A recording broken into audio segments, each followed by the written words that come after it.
Hello, ഇന്ന് നമുക്ക് ഒമാനിലൊരു സ്കൂളിലേക്ക് പോയിട്ട് വരാം. ശരിക്കും ഇതൊരു 1 ഇയർ മുന്നേ എടുത്തിട്ടുള്ള വീഡിയോ ആണേ. അതായത് അല്ലുൻ്റെ ഫസ്റ്റ് സ്റ്റാൻഡേർഡ്. ഇപ്പോൾ ആൾ സെക്കൻഡ് സ്റ്റാൻഡേർഡിലാണ്, നാട്ടിലൊരു സ്കൂളിൽ തന്നെയാണ്. പിന്നെ ഇപ്പോൾ എന്തിനാണ് ഇതൊക്കെ കാണിക്കുന്നതെന്ന് ചോദിച്ചാൽ ചില പാസ്റ്റ് അങ്ങനെയാണ്. കാണുമ്പോഴും ഓർക്കുമ്പോഴും കൂടുതൽ സന്തോഷം തരാറുണ്ട്.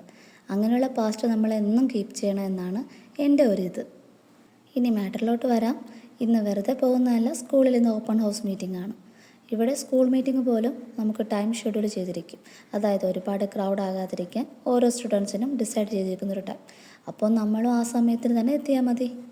ഞങ്ങൾ താമസിക്കുന്ന സ്ഥലത്ത് നിന്നും ഒരു 20 കിലോമീറ്റർ ഡിസ്റ്റൻസ് ഉണ്ട് സ്കൂളിലെത്താൻ.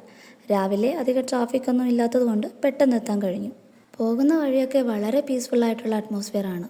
അതുമാത്രമല്ല, ഇവിടുത്തെ ഈ മരങ്ങളും ചെടികളും ഒക്കെ ഇവർ അത്രയും എഫേർട്ട് എടുത്ത് നോക്കുന്നതാണ്. കൊടും ചൂടുള്ള സമയത്ത് പോലും ഒരു ഇല പോലും വാടാതെ അത്രയും ഭംഗിയായിട്ടാണ് വെള്ളമൊക്കെ കൊടുത്ത് ഇവർ നോക്കുന്നത്. ഇനി ഈ രാജ്യത്തിൻ്റെ ഏത് കോണിൽ നോക്കിയാലും ഒരു മല കാണും. അതായത് വലിയ കൂറ്റൻ മലകൾ കൊണ്ട് ചുറ്റും നിറഞ്ഞിരിക്കുന്ന ഒരു കാഴ്ചയാണ് ഇവിടം. അതിൻ്റെ യഥാർത്ഥ ഭംഗി അറിയണമെങ്കിൽ ശരിക്കും ഈശ്വരൻ നമുക്ക് തന്ന കാഴ്ച കൊണ്ട് മാത്രമേ കഴിയൂ. ഇവിടുത്തെ മിനിസ്ട്രി റൂൾ അനുസരിച്ച് എല്ലാ ബിൽഡിങ്ങുകൾക്കും ഒരു നിറം മാത്രമേ ചൂസ് ചെയ്യാവൂ. അതൊരു വൈറ്റ് ഐവറി തീമാണ്. അതുകൊണ്ട് തന്നെ നമ്മൾ കാണുന്ന എല്ലാ കെട്ടിടങ്ങളും ഒരുപോലെ തോന്നുന്നത്. മസ്കറ്റിലെ ഡാർസറ്റ് ഇന്ത്യൻ സ്കൂളിലേക്കാണ് നമ്മൾ എത്തുന്നത്. 1992 സ്ഥാപിതമായ ഈ സ്കൂൾ ഇപ്പോൾ 34 വർഷം പഴക്കമുണ്ട്. ജൂനിയർ സീനിയർ എന്ന 2 ഡിപ്പാർട്ട്മെൻറ്റുകളായിട്ടാണ് സ്കൂൾ നിർമ്മിച്ചിരിക്കുന്നത്. മെയിൻ റോഡിൽ നിന്നും കുറച്ചുള്ളിലോട്ട് പോകണം സ്കൂളെത്താനായിട്ട്. ഇവിടെ റെസിഡൻസ് ഏരിയ ആയതുകൊണ്ട് തന്നെ കൂടുതലും അപ്പാർട്ട്മെൻറ്റുകളാണ്. എങ്കിൽ പോലും ഇവിടെ വളരെ നിശബ്ദമാണ്. ഒച്ചയോ ബഹളമോ ഒന്നും ഇവിടെ ഉണ്ടാകാറില്ല.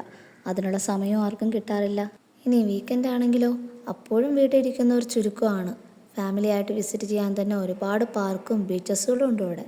ചുരുക്കി പറഞ്ഞാൽ ഈ കാണുന്ന മലകൾ മാത്രമല്ല, അതിശയിപ്പിക്കുന്ന പലതും ഒളിച്ചിരിക്കുന്നുണ്ട്.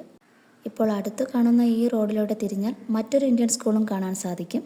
Muscat Indian school. ഒരുപാട് വർഷം പഴക്കമുള്ള സ്കൂളുകളാണിതൊക്കെ. ഇത് കൂടാതെ സീബ്, കുബ്ര, മബേല അങ്ങനെ ഒത്തിരി സ്ഥലത്ത് ഇന്ത്യൻ സ്കൂൾസ് ഉണ്ട്. ഈ പോകുന്ന സ്പീഡ് കണ്ടിട്ട് നിങ്ങൾക്ക് തോന്നും ചിലപ്പോൾ റിസൾട്ട് അറിയാനുള്ള ആവേശമാണോ എന്ന്. എങ്കിലല്ല, ഇത് ചൂട് കാരണം പോകുന്നതാണ്. രാവിലെ ആയിട്ട് പോലും പൊള്ളുന്ന തരത്തിലുള്ള കാലാവസ്ഥയാണിപ്പോൾ. ഈ ചൂട് കാരണം പുറത്തിറങ്ങാൻ തന്നെ മടിയാണ് എല്ലാവർക്കും. പക്ഷെ അതൊക്കെ സഹിച്ച് ഇവിടെ കഷ്ടപ്പെടുന്ന ഒരുപാട് മനുഷ്യരുണ്ട് കേട്ടോ. 2 ദിവസത്തെ അവധിക്ക് ശേഷം എല്ലാവരെയും ഒന്നുകൂടി കാണാമല്ലോ എന്ന് വിചാരിച്ച് അല്ലു പോകുന്നത്. പക്ഷെ പിന്നീട് ആളറിഞ്ഞത് അവരൊക്കെ ഇനിയേ വരുള്ളൂ എന്ന്. അവിടെ എത്തിയപ്പോൾ അറിഞ്ഞത് അല്ലു മാത്രമാണ് കളർ ഡ്രസ്സ്, ബാക്കി എല്ലാവരും യൂണിഫോം ആയിരുന്നു. മീറ്റിംഗ് നന്നായിട്ട് കഴിഞ്ഞെങ്കിലും ആൾക്കൊരു സന്തോഷമില്ലായിരുന്നു.